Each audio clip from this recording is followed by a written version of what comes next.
Dear students, let us start the discussion on today's newspaper, that is 19th November 2016.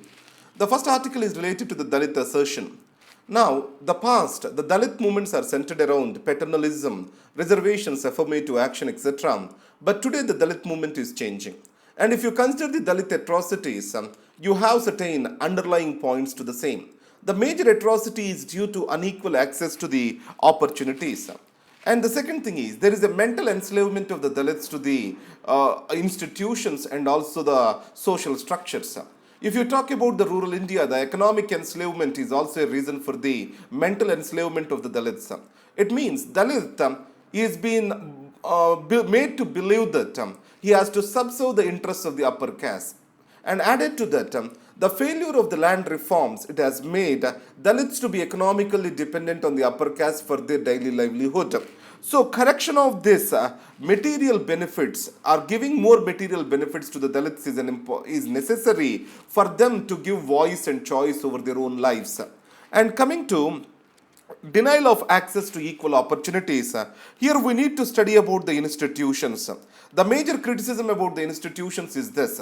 The institutions are being filled with upper caste or else upper caste ideology. And if you observe the political institutions, Hindu policy research clearly states that all the political parties at the highest level, barring few, are occupied by the upper caste Hindu male. Because of this, there is enslavement of the political institutions by the Brahminical system. So that is going against to the interests of the Dalits. So the social structure, economic structure and political institutions all are a reason towards continuation of the status quoism. In this context, the Dalit movements are taking a new turn. How they are doing that? So in the past, the Dalit movements have been criticized that they are more centered around appeasement rather than the so-called self-identity. And today, the Dalit movement is more assertive, centered around Swabhiman and Atmabhiman. And second is, there was no synchronization between the movements of various marginalized sections. Dalits, minorities, Adivasis, they fought in their own silos. Now all of them are coming together to provide for a strong fight against this particular violence or else so-called degrading status of their lives. And another thing is, using the social media and growth of the Dalit intellectuality is increasing. It can be seen as increasing number of volumes of the books which are being written on the atrocities against the Dalits. And also, Dalits, Muslims and the Adivasis and everyone are coming close together. So a cooperation among the marginalized is increasing these days. These are the remarkable changes which are coming up with regard to the Dalit movement. Again, the leftists and the Dalits and the rightists, they have different perspectives of reorganizing the society. In this context, as the right-wing politics are growing in India, the atrocities against the Dalits and Muslims are also increasing. In this has provided for an impetus for bringing them together. And the second thing is, leftists, they do not see caste as a dividing factor among the working class. But however, Ambedkarites, they clearly see the self-identity, self-respect has to drive the Dalit movements. In this context, the Ambedkarite version of the Dalit movements and Dalit identity is gaining the significance these days, according to this article. And coming to saying no to the Jallikattu again. Jallikattu is a bull taming sport which is very popular in Tamil Nadu. In this Jallikattu sport, there is a lot of harm which has been caused to the bull and violative of the Prevention of Cruelty to Animals Act 1916. In this context, the Supreme Court has declared it as is violative of this particular law and banned the same. So in this case, to overcome this in 2009, the Tamil Nadu government passed a law regulating the Jallikattu and minimizing the cruelty to animals. But in spite of this, the Supreme Court has clearly stated that there is an element of cruelty to the animal caused due to entertainment the person or human being is seeking for. So, finally, the Supreme Court has continued the ban. Here, the Tamil Nadu government's argument is this: it's a cultural and religious practice, and so it has to be protected under the freedom of religion, which is enshrined in the Constitution. And the Supreme Court did not buy this argument. Next one is justice beyond borders. Now here we need to study something about International Criminal Court. It was established through the Rome Statute and it was there in The Hague. Here the International Criminal Court and International Court of Justice, these are two things. Both are located in The Hague, but their rules and but their charter, everything are different from each other. Now, India is not a part of ICC, and US though signed the treaty, but it did not become the part of this. Though the Clinton government said it's going to be the part of ICC, the Bush government, which has come into existence at later period, did not join for ICC, and the Congress also did not ratify this particular thing. And in this scenario, Russia, it has said that it is moving out of the ICC. What is the reason Russia is moving out? Because Crimea, a small region which Russia has gotten to under its fold, was declared as an occupation by Russia. What the Russia says is, the Crimea majorly consists of the Russian population. A referendum was conducted. Only after the referendum, the Crimea has come into the fold of Russia. And Russia says that there was no military action in breaking the Crimea and bringing them under the Russian fold. And the second thing is, the same International Criminal Court, it did not raise its voice when US has occupied Iraq, or US waged a war against Iraq. So it says that the functioning of ICC is biased and it is pro-Western and pro-American. And added to that, further to this, it is not just Russia, it is also Philippines, which is said that it is going to move out of this very soon. And along with this, we have South Africa. It is says it as undermining or demeaning the African population as a whole. Next, Botswana. All these countries are moving out of ICC. So what I can say here is, the legitimacy is an important factor with regard to the functioning of the global institutions. Unbiased, legitimate functioning centered around the justice shall guide them. If the global institutions are being driven by the narrow parochial interests, obviously their legitimacy will be questioned. And these are the articles. Now coming to the Indian Express, the first article is about breaking the nuclear silence. It talks about the no first use policy of Indian nuclear doctrine. You know that the Defense Minister Manohar Parrikar has clearly stated that there has to be an element of surprise and doctrinal surprise with regard to our nuclear doctrine, but that was missing. And to that extent, our deterrence effect is coming down. Here the author argues that there shall be some surprise element. India talks about massive retaliation or massive attack, second strike, when it has been attacked for. Now in this context, when India was attacked, obviously it is going to bring in the loss to its nuclear warheads and the establishment. So the massive retaliation may not be happening in such a scenario.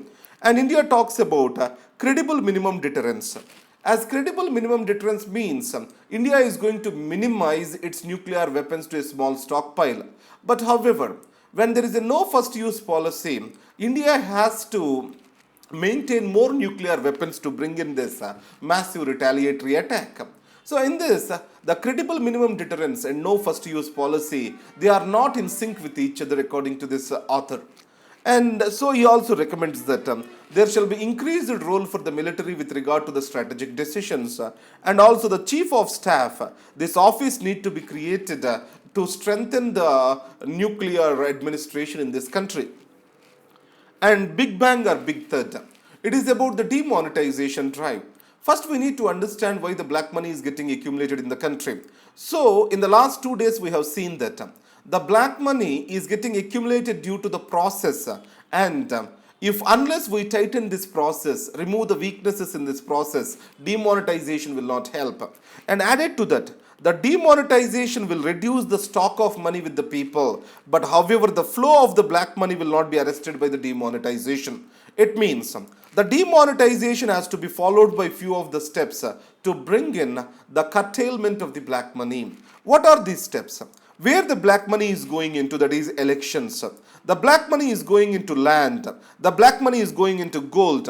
The black money is also due to the discretion of the public officials and is the reason for corruption. And the generation of this black money is due to the high taxation in India. If you can understand, during the Indira Gandhi era, the total amount of the taxation even reached 97%. So higher the tax, then lower will be the income.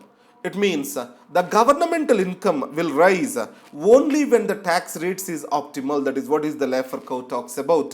So as the tax rate is high in India, especially with regard to indirect taxes, a spiral of building the black money has been occurring. So we need to cut down the tax rates.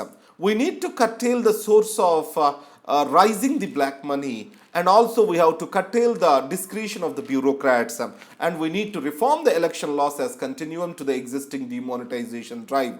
Then only we can see the real benefits of curtailing the black money. Let's come to the editorial page. In Indira's India, now it's the centenary celebrations of Prime Minister Indira Gandhi. In this context, let's understand the prime ministerial years of Indira Gandhi. Now, Indira Gandhi's there is a many positives to her. That is, she has brought in the self-confidence and respect to the people of this country who have lost the 1962 war. And India's stature in the international world also has increased after 1971 war. Now, at the same time, Indira Gandhi is known for centralization of Indian politics or development of the personality cult in the Indian politics. The plurality of engagement, it means that involving the multiple people with regard to the decision making exercises in the government is being done away with. And added to that, our prime ministership has been more described as the prime ministerial government rather than the cabinet form of government, because the prime minister is a tall leader and the cabinet people are enjoying their positions at the respect towards the, or else at the discretion of the prime minister. So that developed a personality cult where Mr. Barua described India is Indira, Indira is India. And next is the institutions. These are the worst victims of this personality cult in India. So what do we mean by this? The institutions got enslaved to the politics in those times. The democratic institutions especially committed bureaucracy, loss of judicial independence, and then the federation, the chief ministers, the sealed cover chief ministers has weakened the federal movement. So the institutions and the federal politics are the major victims of this personality cult. And the biggest victim, the Congress party itself. The suspicion and then the network the Congress party has, it got destroyed. Because the Indira Gandhi wanted to fill the Pradesh Congress committees with her own men. The personal loyalty is more valued for rather than the individual capabilities and is connected with the local people. So in this scenario, the Congress deep-rooted networks which are been built over a century, they got slowly withered away.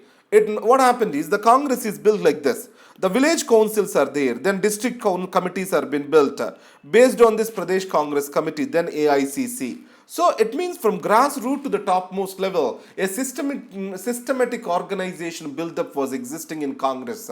And people such as Kamraj, Nehru, these are responsible for the same. Now, there is a loyal person is dumped onto the PCC and these are being slowly withered away. And the personalized style of politics also entered in India. And then, did it die with the Congress? This personality cult die with the Congress? And more ramifications of this Congress have come up. And all these offshoots of the Congress, they also have this personality cults.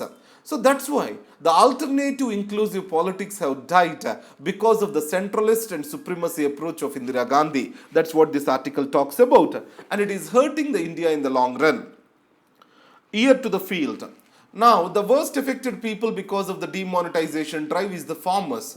As the supply chains have been killed, the logistical challenges are existing. As there is no money available for the transactions, the worst affected are the poor and then the farmers. In this context, providing for the liquidity as soon as possible for the farmers will improve their livelihoods. And on his watch, so this is about Human Rights Commission. NHRC has given notices for the IGP of the Bastar region to appear before them. It is majorly with regard to the arrest of various sympathizers of the Maoists, or we can say intellectuals who are doing the work in the Bastar on the police atrocities. So these are the articles for today about the Hindu front page. Now, collegium. Let's see how the collegium functions. The collegium will recommend the Chief Justice of High Court and other judges of the High Court and Supreme Court judges to the government. And government can accept them and can refer them back to the collegium. If the collegium says that they need to be reinstated, government has no other option but to reinstate those judges. Similarly, the government has sent around 77 members to the collegium. Collegium sent 77 members to the government, and among the 77 members, 43 were being rejected or sent back by the government. Now, the Supreme Court and collegium has clearly stated that these people need to be reinstated. It means the options before the government are closed now. Again, this executive judiciary conflict shall be minimized in India, and the institutions shall not conflict, and they have to find an answer through the consensus. So this is what is my opinion about the issue, and thank you very much and all the best.